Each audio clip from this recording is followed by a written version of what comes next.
बिस्मिल्लाहिर्रहमानिर्रहीम। अस्सलाम वालेकुम नाजरीन, मैं हूँ आसमा चौधरी और आप हमारा यूट्यूब चैनल देख रहे हैं। आए रोज हम नए तबसरे, तज्जिए और कुछ इंटरव्यूज के साथ आपकी खिदमत में हाजिर होते हैं। और आज भी हमारी कोशिश है कि कुछ पाकिस्तान की इकोनॉमी को डिस्कस किया जाए। बजट आने वाला है, बहुत सारी लोगों की तवक्कुआत हर साल होती है, लेकिन अब बजट का नाम सुनकर लोग पहले से ज्यादा खौफजदा होते हैं कि आए रोज पाकिस्तान के अवाम पर टैक्स बम्बारमेंट का सिलसिला जो है वो जारी रहता है। महंगाई, लाकानूनियत, बेरोजगारी, बदअमनी और बहुत सारे ऐसे मसाइल जिनमें इस वक्त पाकिस्तान घिरा है। ऊपर से आईएमएफ की टीम यहाँ पे बैठी है। किस तरह का बजट देने जा रहे हैं, और अगर साथ में कुछ 18वीं तरमीम का भी जिक्र है, उसको भी खत्म करने की कोशिशें हैं। कुछ जो उसमें एनएफसी अवार्ड का चर्चा भी हमारे सामने है। तो बहुत सारी चीजें पक रही हैं। तो देखते हैं कि कुछ ऐसी डेवलपमेंट होने को है या नहीं। इस पे हम मजीद बात करेंगे। हमें ज्वाइन करेंगे हमारे बहुत ही मोहतरम जनाब डॉक्टर फारिक सलीम साहब। सर, आपको वेलकम कहते हैं। माहिर इकोनॉमिस्ट हैं, पाकिस्तान की सियासत पे और इकोनॉमी पे और हर हर हिस्से पे उनकी बड़ी गहरी नजर है। सर, आपको वेलकम कहते हैं आज के शो में। सबसे पहले तो हम जिक्र करते हैं कुछ तरामीम जो आने जा रही है, और एनएफसी, और कहा जाता है कि विफाक के पास इतना बर्डन हो गया कि अब सूबे अपना जो है खुद ही कमाएं, खुद ही खाएं, लेकिन विफाक उनसे पैसा वापस लेगा। आपको लग रहा है इस पे खासा शोर मचने जा रहा है? पीपल्स पार्टी कंफ्यूज है। वो कह रहे हैं जी हमारा तो हथियार था 18वीं तरमीम, ये हम कैसे दे दें एनएफसी की सूरत में वापस, विफाक को कैसे मिल जाए? जी, थैंक यू आसमा जी। देखिए, मैं तो सियासत से जरा सा बालातर होके जो अदाद शुमार हैं, जो जी हकायक जी है, बिल्कुल। देता हूँ। तो ये बजट्स मैंने 2010 से लेके और 2025 तक बड़े करीबी देखे हैं। और ये 2010 का साल मैंने इसलिए चुना क्योंकि आपने कहा कि 18वीं तरमीम। अब वो जी जी। 2010 में आपको याद होगा कि नेशनल असेंबली ने 18वीं तरमीम पास कर दी थी। अब 2010 में आप अंदाजा कीजिए कि हमारा कौमी कर्जा जो है वो 10,000 अरब का था। हम्म। और आज हम बैठे हैं तकरीबन 100,000 अरब पे। Oh my God. और एग्जैक्ट फिगर आप जानना चाहती हैं तो 97 ट्रिलियन का कर्जा है। ये 10 हम्म। ट्रिलियन का था आज से 16 साल पहले, जिस साल हमने 18वीं तरमीम पास की थी। जी जी। इसका मतलब क्या है? इसका मतलब ये है कि एक हुकूमत जो है वो बन गई है कर्जा लेने वाली मशीन, और चार हुकूमतें जो हैं वो उस कर्जे को खर्च किए चले जा रही हैं, किए चली जा रही हैं। और हम्म। 16 साल से विफाक कर्जे ले रही है, और सही। 16 साल से सूबे जो हैं वो खर्च रहे हैं। और नतीजा ये हुआ है कि आपके और मेरे ऊपर जो हमारा कौमी कर्जा है वो दस हम्म। हजार अरब से 100,000 अरब पे पहुंच गया है। ठीक। तो देखिए, हम आईनी और कानूनी तौर पे एक फेडरेशन है, हम एक कन्फेडरेशन नहीं है।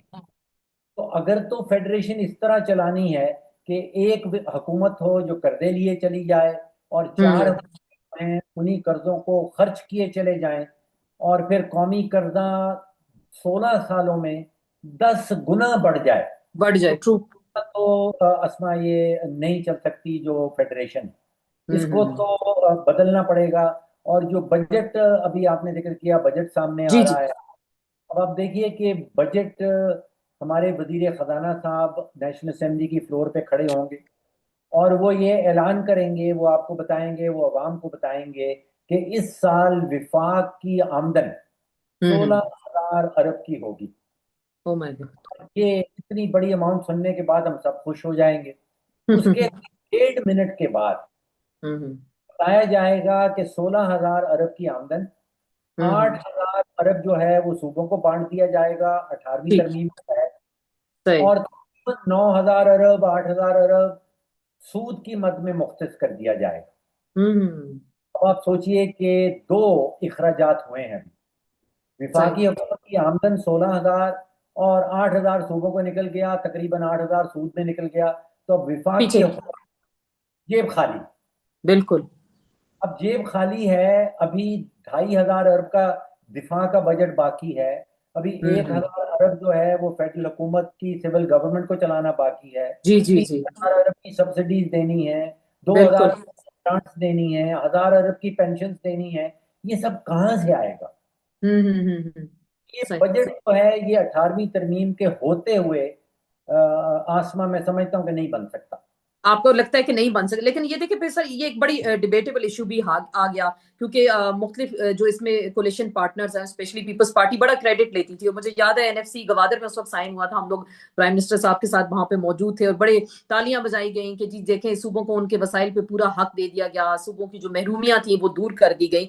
तो ये जो बात है आप कह रहे हैं कि अब ऐसा नहीं हो सकता, और बाकी इसकी तैयारी हो चुकी है कि 18वीं तरमीम को खत्म, रोल बैक एक तरह से किया जाएगा। अब मैं ये कुछ कराची का भी सर जिक्र करते हैं, कहा जा रहा है कि कराची को भी विफाक के अपनी सुपरविजन में ले लेगा, क्योंकि 90% से ज्यादा मल्टीनेशनल कंपनीज वहां मौजूद है, 100% बैंकिंग एक्विटी, और पाकिस्तान की जो जीडीपी है 25% कराची जनरेट करता है, और 65% तो फेडरल रेवेन्यू जनरेट करता है। जब कराची भी अगर विफाक ले लेता है इस नई तरमीम में, तो आपको क्या लगता है विफाक और मजबूत होगा, विफाक और इंडिपेंडेंट होगा, और पैसे ज्यादा होंगे इस्लामाबाद के पास? हम आम पाकिस्तानियों के लिए बात करते हैं तो। देखिए, मैं नहीं समझता हूँ कि ये कोई जंग है विफाक और सूबों के दरमियान, कि हम्म। किसने ज्यादा इख्तियार ज्यादा हासिल करनी है, किसकी किसी की तरफ से कम होनी है। यहाँ पे हम सोच रहे हैं कि पाकिस्तान को मजबूत किस तरह किया जाए। एक ठीक। विफाक की हुकूमत है, चार सूबों की हुकूमत है। अब आप देखिए कि इस किस्म की जो अभी पिछले 16 साल में हमने देखा है, हम्म। जिसमें विफाक सिर्फ एक कर्जा लेने वाली मशीनरी बन गई, और हम्म। कर्जा लेती है और वो कर्जा बांट देती है चारों सूबों के अंदर, और ठीक। सूबे फिर वो खर्चा करते रहते हैं। सही। कराची और ग्वादर दो ऐसे शहर हैं जिनको पोर्ट लगती है, जिनके सही। साथ बंदरगाह। हम्म। तो नॉर्मली जो फेडरेशंस होती हैं उनके अंदर जो बंदरगाही इलाके होते हैं, हम्म। वो या एयरपोर्ट कर लें, बंदरगाहें कर लें, ये विफाक, ये फेडरल हुकूमत के तहत होती हैं। जी।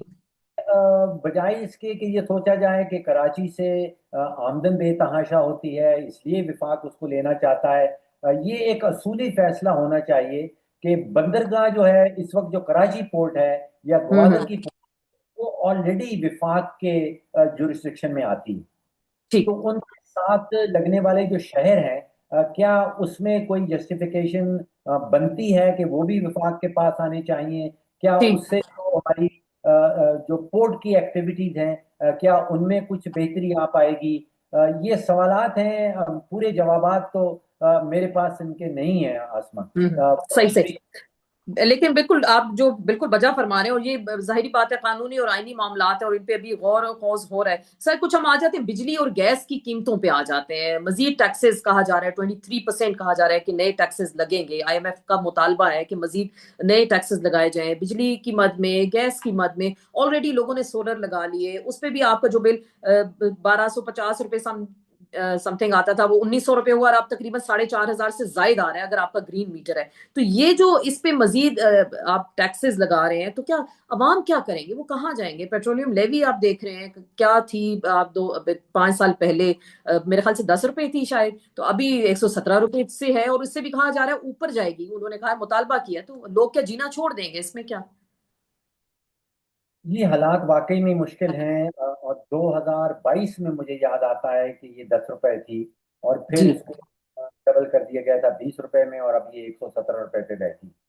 देखिए, एक तो बयानिया दिया जा रहा है कि क्योंकि एफबीआर के पास टैक्सेस इकट्ठे नहीं हो रहे हैं, इसलिए पेट्रोलियम लेवी बढ़ाना पड़ रही। मैं इससे इख्तलाफ करता हूँ, मैं इससे इतफाक नहीं करता हूँ। मैं अदाद-ओ-शुमार की बुनियाद के ऊपर ये बता सकता हूँ कि 2006 और 2007 का बजट निकाल के देख लीजिए। उसमें हम्म। हुकूमत ने एफबीआर की जो जिम्मेदारी लगाई थी टैक्स इकट्ठा करने के हवाले से, वो 1000 अरब थी, वन सही। ट्रिलियन। और पिछले साल हमें हुकूमत खुद से बता रही है कि एफबीआर ने 14,000 अरब इकट्ठा कर लिया है। हम्म। ये मेरी नज़र में एक वाहिद इदारा है विफाकी हुकूमत का, जिसकी कारकर्दगी ऐसी रही है कि आज से कोई 20 साल पहले 1,000 अरब इकट्ठा करती थी, और आज 14,000 अरब पे। तो बिल्कुल। इकट्ठा हो रहा है, और बहुत तेजी से इकट्ठा हो रहा है। और सही। सामने रख लीजिए कि हर पाकिस्तानी, बच्चा, बूढ़ा, मर्द और औरत टैक्स के जाल में फंसे हुए हैं। देखिए, हम्म। वो पाकिस्तानी जिसके घर में बिजली का मीटर ना हो, वो शायद टैक्स ना देता हो। जिसके पास गैस का मीटर ना हो, वो शायद टैक्स ना हम्म। देता हो। सही। जिसने सारी उम्र कभी पेट्रोल ना खरीदा हो, शायद वो टैक्स ना देता। हम्म जिसके पास एक मोबाइल का सिम नहीं है शायद वो टैक्स हम्म, नहीं देता। तो जी जिनके जी पास बिल्कुल नहीं है बाकी सब पाकिस्तानी तो टैक्स देते हैं। बिल्कुल, हर हाल में और हर तरह से देते हैं। कोई एक, हम हाँ, बाहर खाना खाने भी जाते हैं तो कार्ड पे 5% देते हैं और वैसे हम 17% देते हैं। और सूबों का इसके हवाले से टैक्सेस का निजाम अलग से है। वो मुझे कराची जाके खाना खाने का इत्तेफाक हुआ तो वहां तो 17% आपको कार्ड पे भी चार्ज करते हैं। सर ये आगे हम जरा चलते हैं। आपको ये पिछले दिनों याद होगा, यूएई ने पाकिस्तान से जो $2.5 बिलियन थे वो रखवाए हुए थे, वो उन्होंने वापस मांग लिए और हमें बड़े हंगामी हालात में उनको पैसा वापस करना पड़ा। तो आपको क्या लगता है, एक तो हमारा जो रिजर्व्स थे, फॉरेन रिजर्व्स, वो भी कम हुए। खैर सऊदी अरब ने कहा कि हम आपको उसकी मद में दे रहे हैं, लेकिन अचानक ये पैसा लेना, ऐसा क्या हुआ था कि यूएई को ये जरूरत पड़ गई और हमने भी फिर हाथों हाथ उनको पैसे देने पड़े? देखिए मेरी नज़दीक पाकिस्तान और यूएई के जो ताल्लुकात हैं वो बहुत पुराने हैं। जब भी पाकिस्तान को फॉरेन एक्सचेंज के हवाले से तकलीफ हुई उस वक्त यूएई ने पाकिस्तान की मदद की है। हमें कर्जा जात भी दिए हैं, स्टेट बैंक में फॉरेन एक्सचेंज भी रखवाया है। अब अगर किसी का कर्जा जो है वो ड्यू हो रहा है फॉर रीपेमेंट, उसकी डेट आ रही है, वो मेचोरिटी पे आ रहा है, तो उसको अदा करना कोई आप समझिए कि हमने किसी के ऊपर कोई एहसान नहीं किया। हमने हम्म कोई हम्म एहसान नहीं किया। उसने हम्म, मुश्किल वक्त हमारी मदद की। उसका जो डेट है वो ड्यू हो रहा था, वो ठीक। हमने रीपेड कर दिया। और वो अरेंजमेंट पाकिस्तान की हुकूमत को क्रेडिट दें कि वो अरेंजमेंट उन्होंने सऊदी अरब के साथ कर लिए। और ठीक। वो जो हमारे फॉरेन एक्सचेंज रिजर्व्स हैं वो इतनी तेजी से नहीं गिरे। देखिए सही। यूएई एक ऐसा मुल्क है जहाँ पाकिस्तानियों की एक बहुत बड़ी तादाद रहती है। मुझे मेरे ख्याल में कोई वहाँ पे 8 से 9 अरब डॉलर सालाना हम्म, की बुनियाद के ऊपर वहाँ से रेमिटेंसेस आती हैं पाकिस्तान के जी लिए। जी और उसकी उसके उसके नतीजे में आप सोचिए कि लाखों पाकिस्तानी खानदान जो हैं उनके घर में चूल्हा जलता है। तो बिल्कुल। हमारे बात यूएई के साथ जो है वो ऐसे ही रहने चाहिए। अगर हमने किसी से कर्जा लिया और वो कर्जा वापस कर दिया या उसने कर्जा वापस मेच्योरिटी के ऊपर डिमांड कर ली, तो ये कोई हम्म, बात कोई बड़ी नहीं। बात आपको नहीं लगी। ठीक है सर, मैं कॉन्स्टिट्यूशन 1 एवेन्यू पे आऊंगी। इस पे आपने अच्छा खासा लिखा भी, बोला भी। आपको क्या लगता है, 25 बिलियन का आप कह रहे हैं कि फेलियर है, और अब मैं रिसेंटली फिगर्स कुछ देख रही थी कि इस्लामाबाद में 250 अरब से जायद का ये लैंड माफिया जो है, इसमें फ्रॉड हुए, और 200 अरब का तकरीबन लाहौर में फ्रॉड हो चुका। तो आपको क्या लग रहा है, इतने बड़े लेवल पे, रेड जोन के अंदर, एक हाई लेवल पे तमाम लोग, सीडीए, जुडिशरी, बाकी सब ब्यूरोक्रेट, सब लोग इसमें इन्वॉल्व रहे हैं, तो ये इतना हुकूमत की नाक के नीचे सब कुछ इतना बड़ा फेलियर होता गया, और क्या अब मामला मजीद गंभीर होगा या कोई सोल्यूशन इसका निकलेगा? देखिए कुछ तो इससे एक पैगाम बड़ा गलत किस्म का जाता है। इस वक्त जब हम दुनिया भर से फॉरेन डायरेक्ट इन्वेस्टमेंट की बात कर रहे हैं, देखिए हम्म, इसमें इस प्रोजेक्ट में एक तो आप समझिए कि मिली भगत के बगैर ये काम नहीं हो सकता। ठीक। इसमें सीडीए का भी बहुत बड़ा दखल है। फिर अदलिया हमारी जो है इसको पिछले 15-16 साल से लटकाती रही। कोई हम्म ठोस किस्म का फैसला जो है वो सामने नहीं आया। जब सुप्रीम कोर्ट ने इसको रेगुलराइज कर दिया तो फिर इन्वेस्टर्स जो हैं उन्होंने कहा जी अब तो सुप्रीम कोर्ट का फैसला आ गया, अब मामला ठीक हो गया है। उसके कई सालों के बाद फिर इस्लामाबाद हाई कोर्ट फैसला देता है और जी वो जी। ये देता है कि मालकाना हकूक जो है वो खत्म हो चुके हैं। तो अगर कोई मिली भगत हो रही है जिसमें सीडीए का भी क्लेम है, इसमें अदलिया की भी जिम्मेदारी सामने आती है, इसमें ब्यूरोक्रेट्स की भी जिम्मेदारी सामने आती है। इतनी बड़ी बिल्डिंग बन गई, इन सब के इन सब की जैसे आपने कहा कि इनके सामने ही सब कुछ हो गया।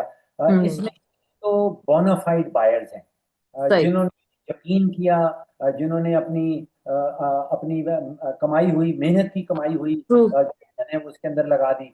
और बहुत सारे ऐसे नाम हैं इसके अंदर जिन्होंने आप समझिए कि फायदा उठाया इस सारे हम्म फ्रॉड। हम्म, उसमें बहुत बड़े बड़े नाम हैं। ठीक। तो ये I think it's a good exposure कि ये सामने आ गया है। हाई कोर्ट ने फैसला ये कर दिया है कि जिन लोगों ने ये खरीदा है उनके हम्म, मालकाना हकूक इस्लामाबाद हाई कोर्ट खत्म कर चुका है। जी जी। अ, ठीक। वो ये कह रहे हैं कि दे आर क्लेमेंट्स। वो क्लेम कर हम्म सकते हैं कि उन्होंने अपने पैसे जिसको दिए थे, जो हम्म डेवलपर है ऑब्वियसली, वो हम्म, क्लेम कर सकते हैं अपने पैसों की वापसी। ठीक। सही। मालकान जो है वो इस्लामाबाद हाई कोर्ट ऑलरेडी खत्म कर चुका है। है। तो डॉक्टर साहब आपसे ये जानना चाहूंगी, एक तरफ तो हम गरीब होने का रोना रोते हैं कि जी गरीब मुल्क है, ऊपर से कर्जों का एक भरमार, एक जाल के अंदर हम फंसे हैं, आईएमएफ के चुंगल में तो हम ऑलरेडी फंसे हैं, और वहां पे टैक्सेस की भरमार है। आपको क्या लगता है ये हुकूमत की पेशा खर्चियां तो हम देख रहे हैं उसी तरह से जा रही हैं, उसी तरह से बड़े बड़े प्रोटोकॉल्स हैं, बैरूनी दौरे वैसे ही जारी हैं। नेशनल असम्बली का भी जो इजलास हुआ, मैं वो देख रही थी कि 84 से कम अरकान होते हैं, तो जाहिर बात है उसमें कोरम पूरा नहीं होता। एक सेशन पे 1 करोड़ 50 लाख रुपया लगता है। तो जिस मुल्क में ये हालात हो, हम हर वक्त रोना रोते रहे, तो क्या हमारी इलीट को, हमारी अशराफिया को कोई परवाह नहीं कि अवाम का कोई पुरसाने हाल है या नहीं? आसमा, आपका आपको इस सवाल का जवाब पता है, आप मुझसे सुनना चाहते हैं। देखिए, मैं एक एक एक दूसरा रुख आपके सामने रखना चाहता हूँ। जी जी जी। अभी पाकिस्तान के सामने अगले चंद महीनों में मैं समझता हूँ कि बहुत बड़ी अपॉर्चुनिटी सामने आने वाली है। इंशाल्लाह। बहुत बड़ी गेम चेंजिंग अपॉर्चुनिटी सामने आने वाली है। सही। देखिए, जंगें जो हैं वो खत्म होती हैं, वो हमेशा के लिए नहीं चलती। हम्म। ईरान और अमेरिका की जो जंग थी ये भी खत्म होने पे आई है। और ठीक। मैं देख रहा हूँ कि इस जंग के नतीजे में या आखिर में जो है वो सैंक्शंस उठा ली जाएंगी। अब आप हम्म। सोचिए, अगर ईरान के ऊपर से आलमी पाबंदियां। और सैंक्शन जो है वो उठा ली जाती हैं, तो ठीक। ईरान के साथ पाकिस्तान का एक 900 किलोमीटर का बॉर्डर है। जी जी और बिल्कुल। बॉर्डर के उस पार कोई 208 अरब बैरल तेल का पड़ा है जेर जमीन। हम्म। 34 ट्रिलियन क्यूबिक मीटर गैस की पड़ी। गैस है बिल्कुल। अब आप सोचिए कि इस इतने बड़े जखायर जो हैं ये गुजर के जाने हैं। इस खत्ते में जो सबसे बड़े यूजर्स हैं उन गैस के और तेल के, वो भारत और चीन है। तो ये सारा कुछ जो है ये जी। गुजरना है पाकिस्तान से। आप सोचिए कि खुदा ने ऐसी ज्योग्राफी दी सही। पाकिस्तान को कि इतने बड़े हम्म। जखायर के दरमियान में पाकिस्तान बैठा है, दूसरी तरफ हम्म। इसके कंज्यूम करने वाले हैं।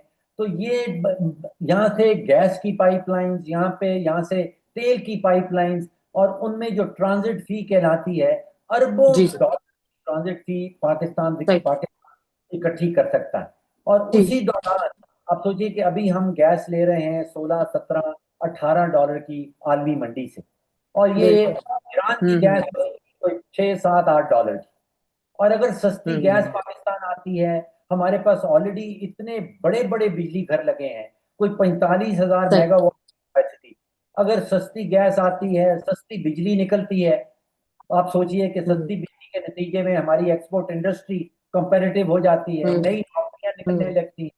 कोई ठीक। 400 इंशाल्लाह। से ऊपर टेक्सटाइल मिल का इंफ्रास्ट्रक्चर इस मुल्क के अंदर ऑलरेडी मौजूद है।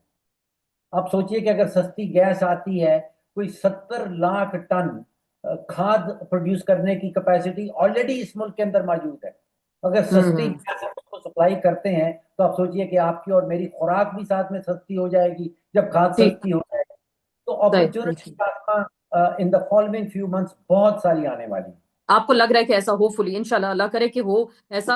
हम कुछ मुल्क के अंदर की भी सर बात कर लेते हैं। अभी कुछ कह रहे हैं कि जी गंदम का बोरान भी सर उठाने वाला है कि एक किसान से 3500 की आपने मन जो है वो गंदम खरीदी पे 35 की, फिर आपने 4000 से जायद की मार्केट में आपको दस्तयाब है, लेकिन वो भी उसकी भी शॉर्टेज होने जा रही है, और कहा जा रहा है कि जी अब बाहर से आप मंगवाएंगे गंदम, और केपी को भी नहीं दी जा रही। केपी अलग रो रहा है कि जी अब हम इनकी बिजली या गैस बंद कर दें तो फिर क्या होगा। तो आपको लग रहा है विद इन सूबा भी कुछ ऐसी मजीद कुछ महाज खुलने वाले हैं, या ऐसी कुछ चपलिश आपको दिखाई दे रही है? क्योंकि गंदम तो देखिए बेसिक एक आपकी नीड है, कभी इस मुल्क से चीनी गायब हो जाती है, कभी गंदम का बहरान आ जाता है, और बहरान पैदा करने वाले भी खुद हुकूमतों का हिस्सा होते हैं।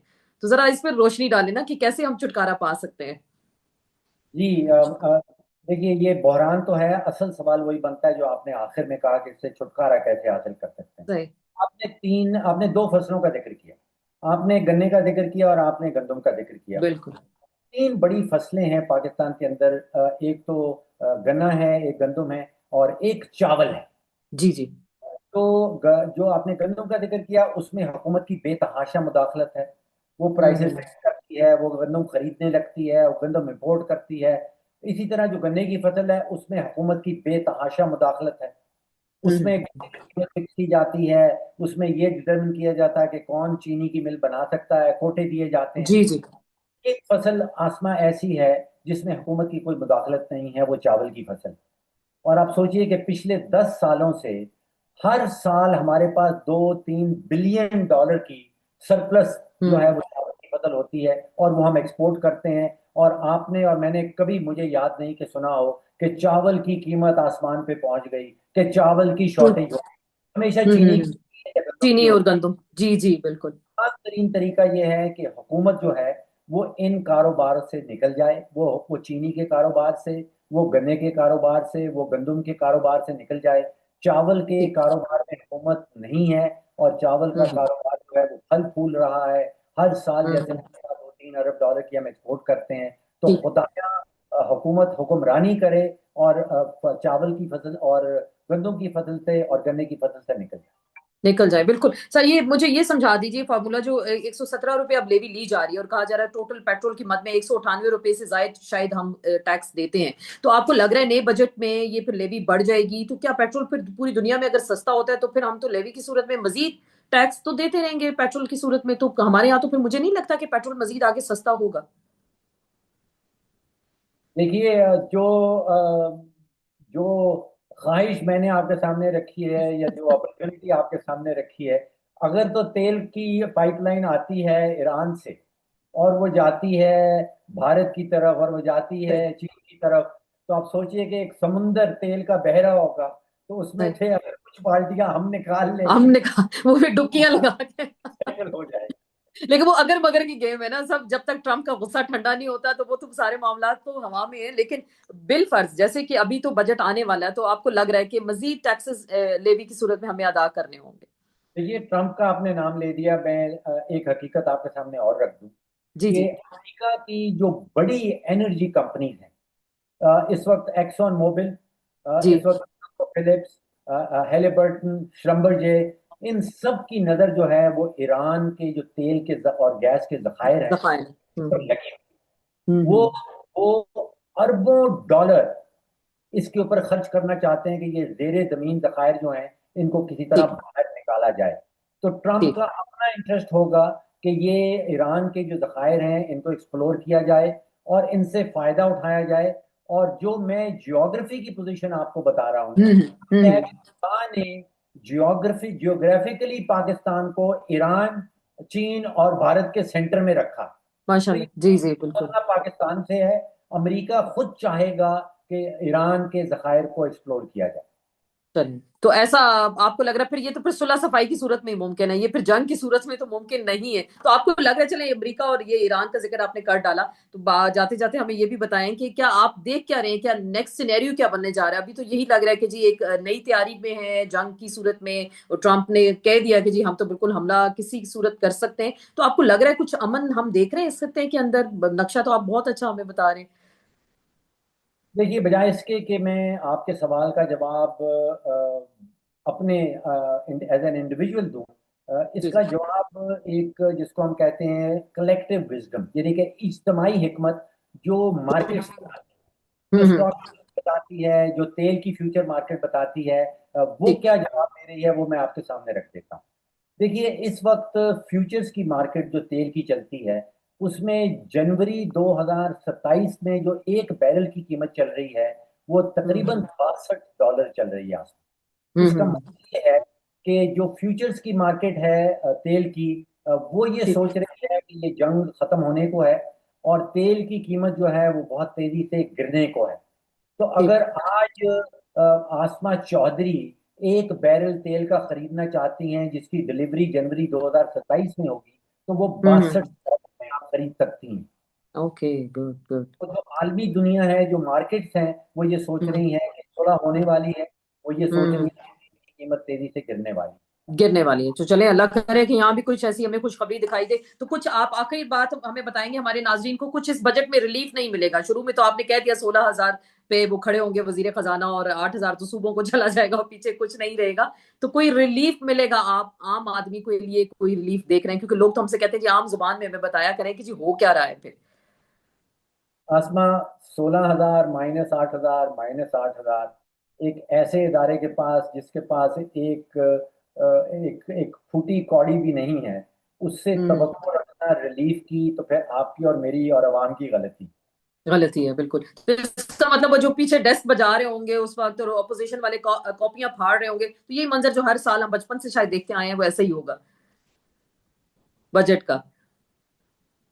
जी रिलीफ मैं समझता हूँ कि बजट के अंदर से तो नजर नहीं आती, लेकिन if we play our card right, तो going into the right. Future अगले 5-6 महीने साल के अंदर मुझे पाकिस्तान के हवाले से अपॉर्चुनिटीज बहुत नजर आ रही नजर आ रही है। बहुत बहुत शुक्रिया डॉक्टर फरक सलीम साहब हमारे साथ मौजूद थे और पाकिस्तान की इकोनॉमी पे फैक्ट्स एंड फिगर्स के साथ आपने हमारे तमाम सवालों के जवाब हमारे सामने रखे। लेकिन एक जो हम इस वक्त देख रहे हैं कि कुछ गंदम बहरान आने वाला है और इस पे किसान से जिस तरह सस्ते दामों ये गंदम खरीदी गई और फिर आगे मार्केट से भी इसकी शॉर्टेज होने जा रही है। केपी वाले भी बोलने शुरू हो गए। मैं कल नदीम अफजल चंद साहब को भी सुन रही थी, फैसल करीम कुंडी, और बड़ी अचंभे की बात है सोहेल आफरीदी साहब दोनों मुश्तरका प्रेस कॉन्फ्रेंस भी कर रहे थे। तो क्या कुछ पीटीआई और पीपल्स पार्टी के दरमियान जो दूरियां थी क्या वो खत्म होने जा रही हैं? 18वीं तरमीम को भी खत्म होने की बातें की जा रही हैं और जो 28वीं तरमीम आ रही है क्या इसमें पीटीआई कुछ कहा जा रहा है कि शायद हुकूमत का साथ दे सकती है और पीपल्स पार्टी क्या इनको मनाने की कोशिशों में मसरूफ है? बड़ा दिलचस्प सियासी मंजरनामा बनने जा रहा है पाकिस्तान की सियासत का। देखते हैं अगले आने वाले चंद दिनों में किस किस्म की मजीद डेवलपमेंट होगी। इसके साथ ही हम आपसे इजाजत चाहते हैं, इंशाल्लाह कल फिर मुलाकात होगी। आसमा चौधरी को इजाजत दीजिएगा। अल्लाह हाफिज।